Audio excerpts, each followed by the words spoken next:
Now let's begin the conversation. Partnership, not provocation, often yields better outcomes in global diplomacy, especially when addressing sensitive security challenges. In light of recent comments by President of the United States of America, a former head of state, retired General Abdulsalami Abubakar, has advised President Donald Trump to support Nigeria in the fight against insecurity rather than resorting to threats or inflammatory remarks. While urging Nigerians to unite to protect their country from external threats, General Abubakar emphasized the need for strategic dialogue with President Trump to address the issues. Okay, BK, welcome back once again. Former head of state, General Abdulsalami Abubakar, retired, has joined other prominent Nigerians, to weigh in on this matter. He said, support Nigeria, not issue threats. How do you react to this? I agree that that's the way to go.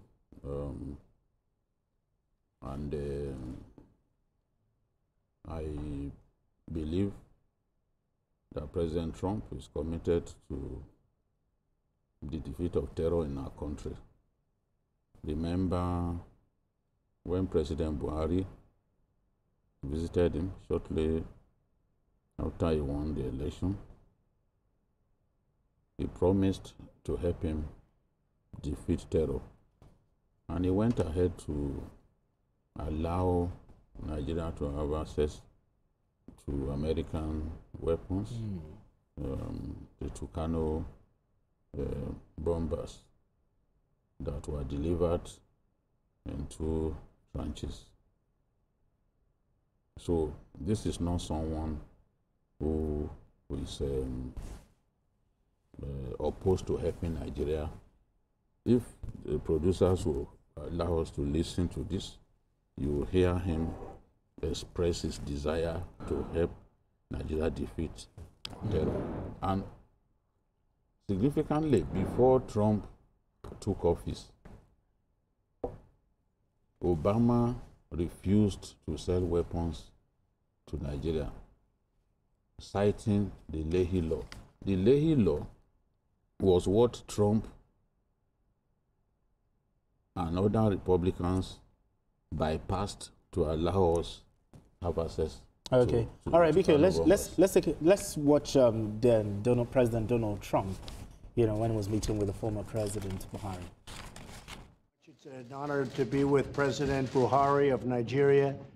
We have many things that we do together, as you know, probably especially on terrorism and terrorism-related. We also have a very big trade deal that we're working on for military equipment, helicopters, and the like.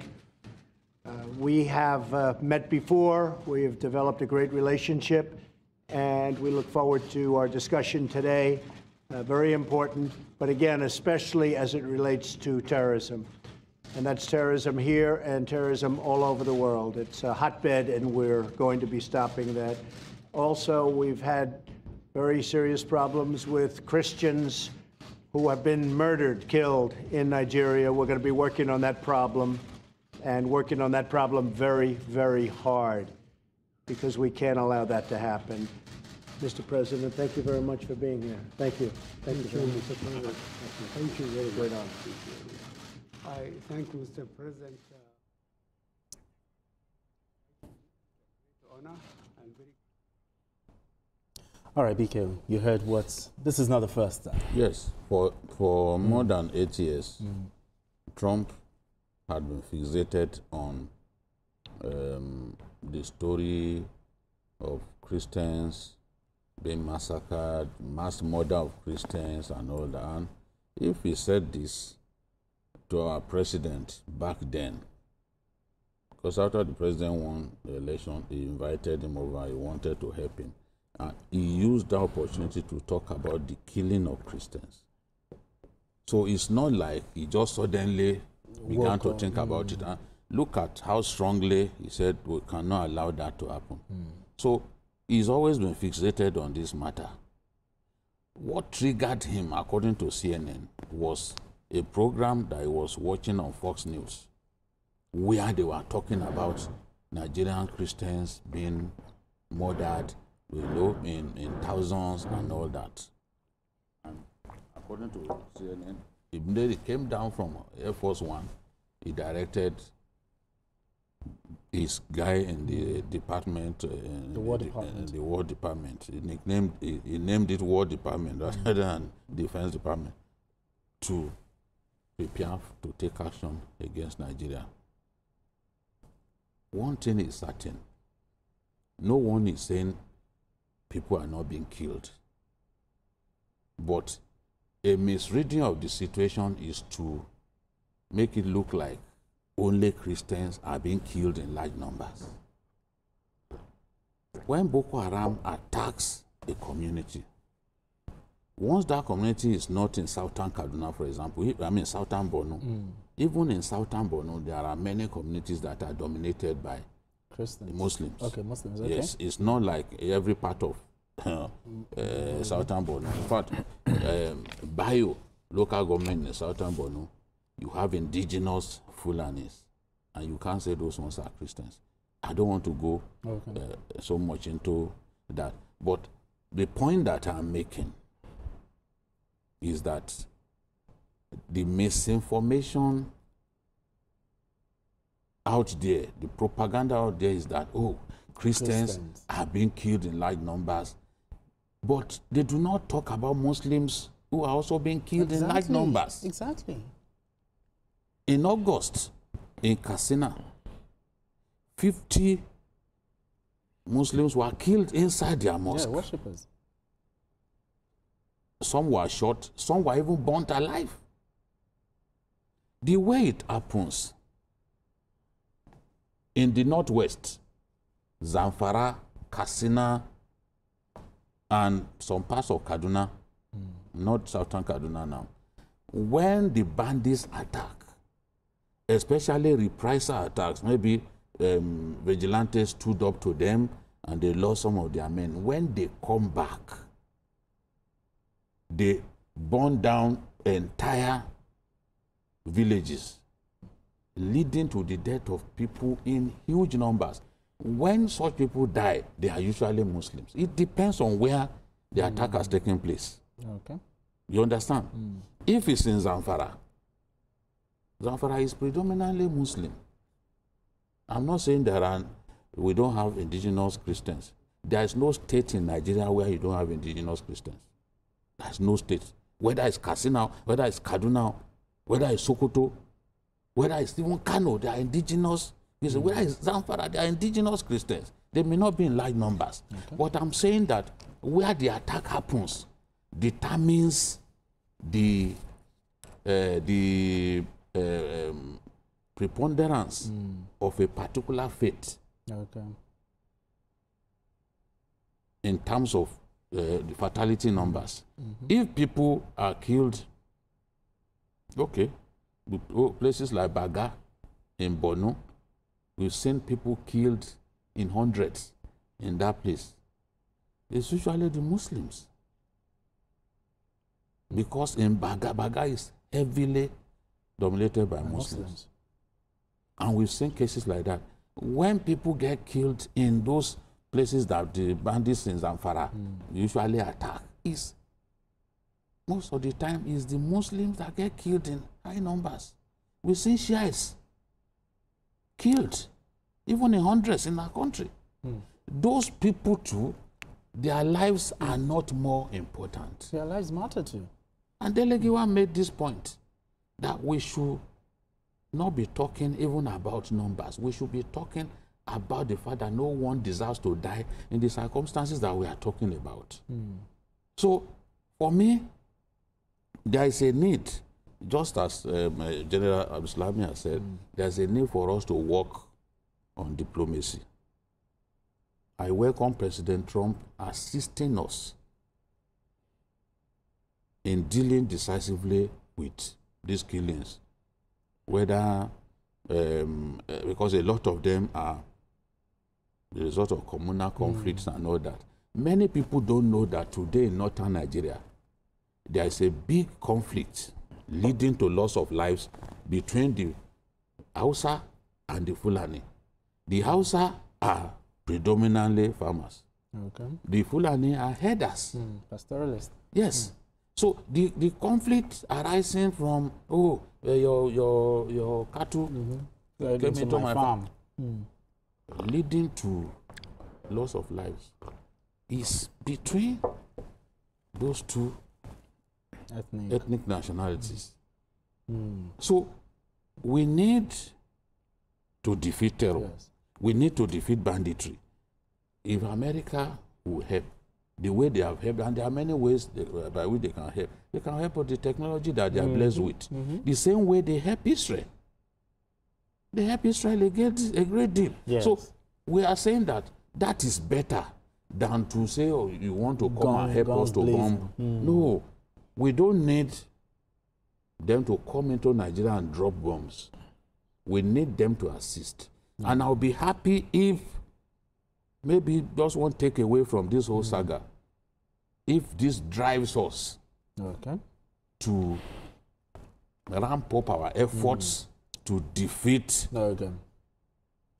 these bandits and the terrorists who are killing our people. Maybe that's the only, what do I say, the only good thing that may come out of this whole thing. I mean, Adewale Adeoye, prominent Nigerians, you know, they've actually weighed in on this matter. Persons like Rabiu Kwankwaso, Anambra State Governor Soludo, Suelamido, you know, just to mention a few. They all emphasized on the respect of Nigeria's sovereignty and supporters don't threaten. How do you weigh in on this? Well, I think there have been all sorts of distortions, you know, on this issue. And I think it's very important for us to get it very clear and to look at the issues strand by strand. The first thing is that President Trump's statement was anticipatory. It was conditional. That, look, this is going on in Nigeria and the president should do something.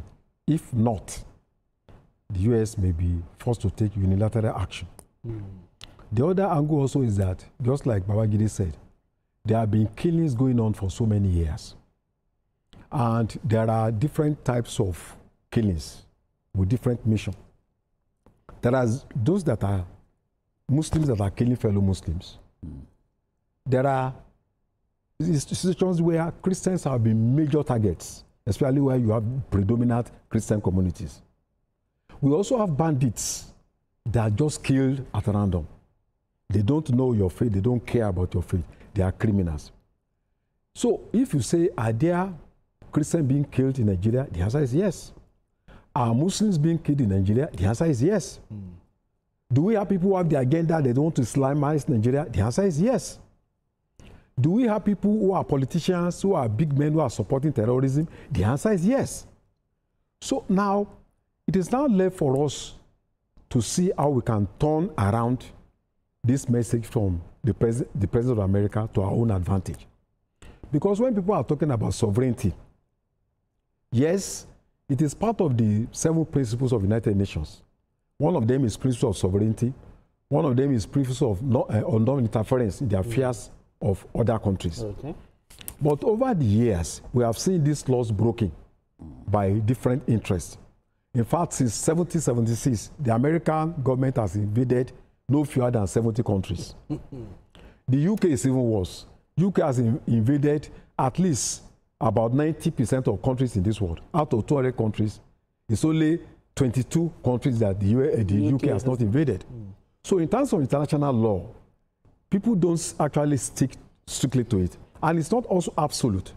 The Security Council has provision, the UN, that if there is a feeling that a state is manifestly failing to protect its citizens, a country can intervene, but you must pass through the Security Council.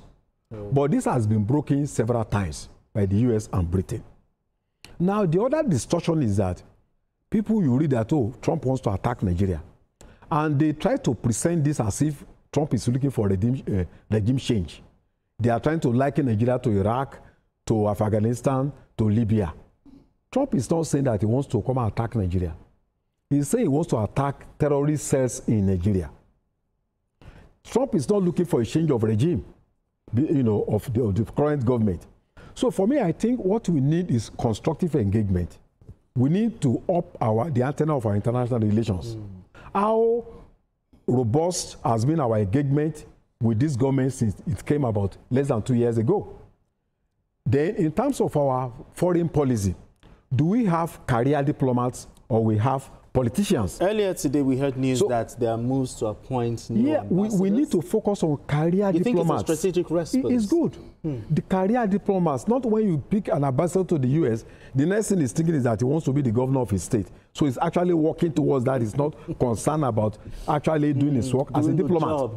The other angle is that I think that the president of Nigeria should now look for a way to seek meetings. It may not necessarily be with Trump, but at least the power brokers in the US.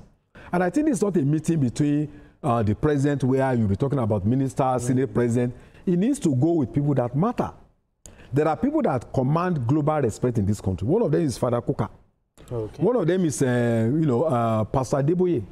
One of them is Kumuyi, who was the only person invited Christian leader. I think there was another person from Akwa Ibom State. Yes. So then you need people who can command. And even when you are going for that kind of meeting, also look for victims, Christians and Muslims, who are victims of violence. Maybe young people, 3 or 4 of them.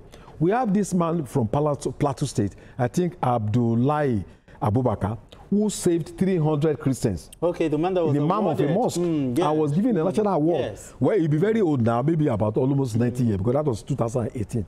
These are the kind of people that people need to be with the president in order to engage President Trump. Well, he has a lot of information, but the information he has is not perfect. Remember the time he met with the South African president? He acted on a false information of burial, that was speak from another country, and he was reporting it to the president of South Africa as evidence of killings, in South Africa. He's a human being. It does not mean that every information that he gets is correct. So I think there is a need for robust engagement, between the president and then the government of United States. And I think we need to sharpen the edges of our international relations. We should have dealt with this problem ab initio. We shouldn't have allowed it to get to this. So you think if we had ambassadors, something we could have... We will have, there will have been a kind of channels of communication. And this thing is not about, the current president. You heap the whole blame on him. This problem started about 15 years ago. So it's accumulated, cases of killings, of, failing state, of failing authorities. That was the point that the Khan president made. Yeah. Okay. That in the last 2 years, these killings have even gone down. Yeah. That's what the Khan president said, that, look, no one is denying that killings are taking place, but they have reduced drastically. And I also know, as someone who moves around, that Southern Kaduna, for example, where so many of the communities have been raided and people killed, Southern Kaduna is much safer now than before.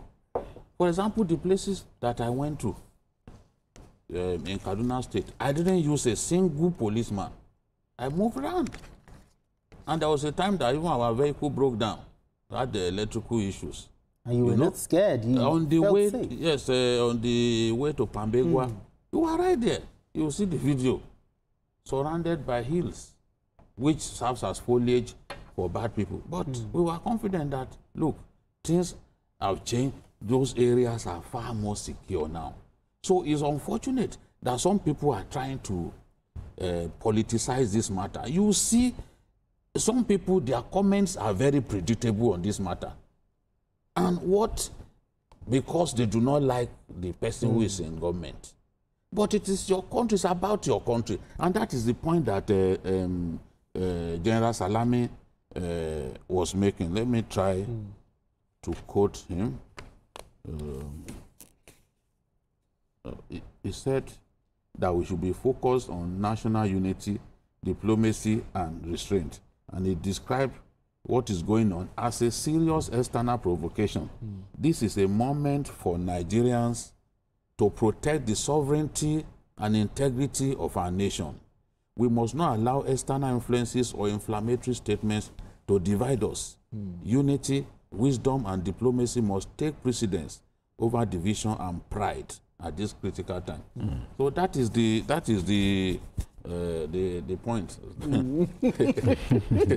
I saw that. Many people saw it. I'm sure they did. They saw it. But the thing is, how can the U.S. and Nigeria, we need to find a common ground here. Yeah. Against terrorism, bandage, we need to find a common You see, ground. it may come as a bad news, but if properly managed, it could be to the advantage of this country. For this, I want to see a situation where, in terms of technical cooperation, the U.S. and the Nigerian army can cooperate to deal with terrorism. And I think this has also given us the fact that we are not alone. The international community is looking at us. And it has also given the impression that, look, we have been crying, we have been debating this issue here. Nobody listened to us until one person in the U.S. now tweets and everybody's running up and down. So I think if we handle it very well, it's to our advantage because terrorists are moving down south, moving everywhere. So even the Nigerian government can cooperate with the U.S. government. And I also know there are politicians who want terrorism to continue. They are using it as a political bargaining chip. Yes. So this tweet from Trump is a very good thing, at least for them. Some will think, oh, we have to make the country to be governable so that 2027 there will be debates for us to say we have to remove the people in power. So this now shows that clearly, you know, there's no hiding place for them. So if there is and there are some people that are seen as sacred cows, you cannot touch them. Somebody went to the bush to meet terrorists. He was given red carpet. You know, this same person was banned from entering Saudi Arabia. But here they are like lords. So if the international community can cooperate with the Nigerian government, it's an opportunity to put an end to terrorism and their sponsors who are using terrorism as a political tool to weaken the government for electoral reasons. Absolutely, gentlemen. Beautiful conversation. We need to go on this quick break, and when we return, the conversation continues. Don't go away.